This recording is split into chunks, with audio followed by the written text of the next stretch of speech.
We have in the studio a lawyer and an entrepreneur, Louisiana Iwule. Good morning to you and thank you for joining us. Good morning, Louisiana. Thank you for having me. Why is it that not just the banking sector now, year in, year out, Nigeria seems to be having more workers turned out by companies? Yeah, basically, you see, first of all, I must say that unemployment is one of the major problematic issues in Nigeria, affecting the Nigeria economy right now. And the reason is, you see, number one, Nigeria is the most populated country in Africa. And this has to the fact that thousands of students tend to graduate every year. We can't sustain everybody. The economy is not even stable enough to sustain and accommodate everybody. That's because we have the high level of corruption among our political leaders, and the failure of the government to perform their constitutional duties contributes a whole lot to the employment factor in Nigeria. And this is because, you know, when there's high level of corruption among your political leaders, there is this mismanagement of funds that are meant to be used for job creation. It's used for other trivial activities, and I call them misplaced priorities. And number two, the lack of quality education. You know, basically, the fact that we do more of theory and not practical. Our youth lacks professional skills. And this actually affects them because it makes you incapable of working in an official environment. It makes you to lack that skill that you're meant to have as an official person. Okay, but from that window, how about those who have gotten the job already, yeah, but are losing their jobs? And because would you attribute that to lack of skill? No, that's because of the lack of infrastructure. You know, when there's lack of infrastructure, there's high cost of production. And when there's high cost of production, companies tend to work with fewer people. And when companies tend to work with fewer people, other people are unemployed. Do you understand? And the thing is, when there's when there's high cost of production, there is fewer, and you know, the low power supply, the bad roads, and all this scares the investors that want to invest in Nigeria. It scares them away, and you know, we have high cost of production, which means that some companies tend to liquidate because they run at loss 24/7, and this makes other employers who are meant to be working in that company, they tend to lose their jobs. During the recession, we had a lot of companies closing down. Why? Because of this same economy change. The climate was affecting a whole lot of things, and also during the fuel scarcity and every other thing. So basically, it affects us in every way round, and this is why most of the time we have increment in the unemployment, and also increment in the crime rate in Nigeria. So is it some form of a survival strategy for example, banks that we're looking at now to sack their staff and then replace them with contract staff, so that way they get to cut costs? Because that's what they can afford. That's what basically they can afford. If the high level of like, for example, if you're having a lot of money contributed in a company, and then you're running at loss for other expenses that are not even meant to be calculated, because you don't know when your officials are going to bring lights today. You don't know when they're going to bring it. So basically, the expenses are much, and this runs along with the loss that you're running, and nobody wants to run at loss. So everybody needs to cut down their costs in able to manage their sector. And this affects a whole lot, and that is why we youth sometimes we face this unemployment.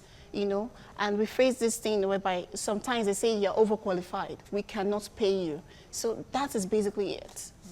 All right, now let's go to the issue of, like in the banking sector and some other sectors, we have employee unions here and there. And if we have this number of people losing their jobs just between January and June, it calls for a high level of concern. What can the unions do in this kind of situation? Like, you mean is it the civilians, basically? The employees in the bank, for instance, they have a union. There's a union that coordinates employees in banks. Yes. That's what I'm saying.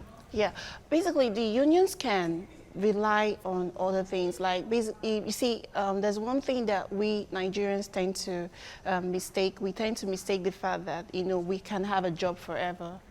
You understand? And this can actually affect our mental stability, because you see, when you lose a job, there should be something you should rely on at the end of the day. You understand? And that is the reason. And yes, the bank is one of the industry that like gathers the whole funds in this particular country. We're talking about the private banks, and every other thing. But the thing is, when we have a country that does not give a great opportunity for a certain activity to be taking place, definitely there'll be like an increment of this case. Okay, I'm talking about what you just mentioned, unions in companies. There are so many companies in Nigeria that don't even allow their workers to have unions, and banks rarely allow their staff to have unions. And most usually, this tends to be the reason why it's easy for them to churn out staff, bring in contract staff, and all that. And it seems to be even to be affecting the banks as well, because we've heard of cases of contract staff helping themselves with, the funds in the vault, engaging themselves in fraud and all that. Do you have to think it's, at the end of the day, it's counterproductive? You want to save costs. At the end of the day, you bring in people that do not have ties with your company and can do anything just to save themselves. Yeah, that's because, like I said before, it's all about the affordability. You understand? Like, if, for example, if the bank is running at loss, and if there's a staff that you pay a very high rate amount of money, you have to employ a contract staff that will be able to take the amount of money that you can afford, because you can't afford that over qualified staff anymore. So it all comes down to the fact that there's a whole lot of loss that you're running at. It all comes down to the fact that you have to fill in the gap of what you're losing. So therefore, for you to be able to cut your shoulders according to your size, you need to make sure that you cut the chase and just go with the ones that you can afford. But what is confusing here is that the junior staff or lower staff are losing jobs. But from the statistics reeled out by the National Bureau of Statistics said that the number of executives for that period of time increased. Yeah. So if you're trying to cut costs, we know that one executive, the salary, because you're talking about cutting costs, the salaries for one executive can pay maybe 5, 6 of the junior workers. So how do we reconcile that? Welcome to your country. Well, this is a country whereby we cannot be it's very, very difficult for you to cut down the executives. Especially for those who have been running a particular company for a very long time, because they have large and wild experience. You understand? And they believe that we youth, we are not capable of running these things. The same thing is boils down to the fact that we lack practical skills. Do you understand? And this thing actually makes us to not have that large experience. Do you get it? And the thing is like this here. If, for example, they are to be sacking an executive that has been working in a company for a very, very long time to replace with somebody who just came into the company like for a year, doesn't have that wide range of experience, it will affect the economy balance of that company. So yes, they need to retain them. Yeah, but if we really have to look into this or probe into this issue, when they say we don't have, or Nigeria doesn't have enough skilled workers, as the case may be, will that really be the case? Let us take the three of us sitting on set now, for instance. You are an HR executive. You have been schooled in all of the schools one can think about. You have experience. As far as you are concerned, you are one of the youth, and there are thousands of others like you.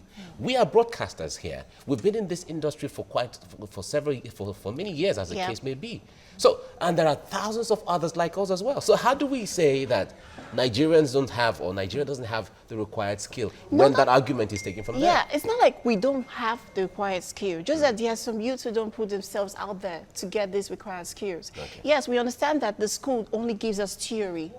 You understand? But for example, you're an agricultural student, okay? You've been given theory from your 100 level to your 500 level to your 400 level. Take yourself out there to go and practicalize what you've learned theoretically. You don't really limit yourself to what the school has given you, because it can affect the way you want to execute your jobs afterwards. And this, yes, it's not like Nigeria doesn't have the required skill. Just that some people don't put themselves in the way to get these required skills.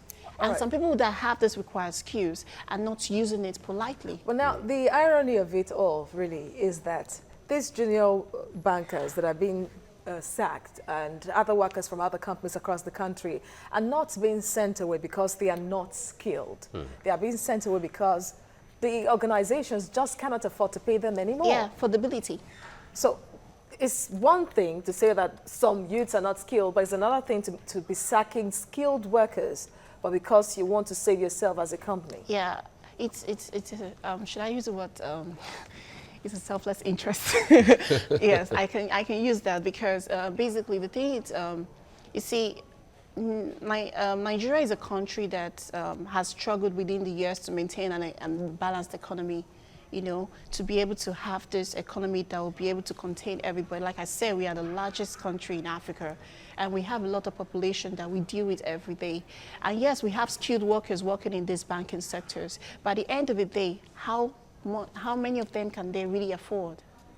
That's the thing. How many of them can they really put into these branches and these environments for them to be able to work? They know they're skilled, they know they have experience, but it's not a matter of the skill, it's not a matter of the experience right now. It's a matter of the fact that a company is running at loss and they cannot afford to run at loss anymore. Okay, so what is the source of the challenges now that, if we have to narrow it down to the issue of ability to pay or not ability not to be able to pay, as the case may be, what is at the source of it? Why are companies finding it more difficult to pay now than maybe end of 2017 or maybe end of or 2016, as the case may be? It's still a lack of infrastructures.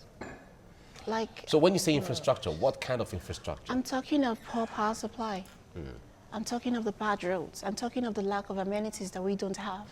All these things are expenses that we run every day. And these things tend to cut down half of the profit that you make in your company. Where do you have the money to pay these people? It's very discouraging, even for we entrepreneurs, for we youths. Me as an entrepreneur, I go through this every day. It's a big challenge because at the end of the day, okay, for example, you're running to meet a client and then there's bad road, you know. Because of the fact that there's bad road, you tend to, you know, have this larger time to be able to meet someone. It means you've lost, you know. So all these things are one of the challenges that the system is not encouraging at all. Right. Okay. Okay. As it is, we look forward to all of this changing with time. If government has to, you know, put up policies together to ensure that things change. And it seems the governments are doing so much now at the state and federal level to put us some. Louisiana Iwule, thank you so much for coming on the program. Yes, thank you so much. Thank you. Thank you for having me. Right.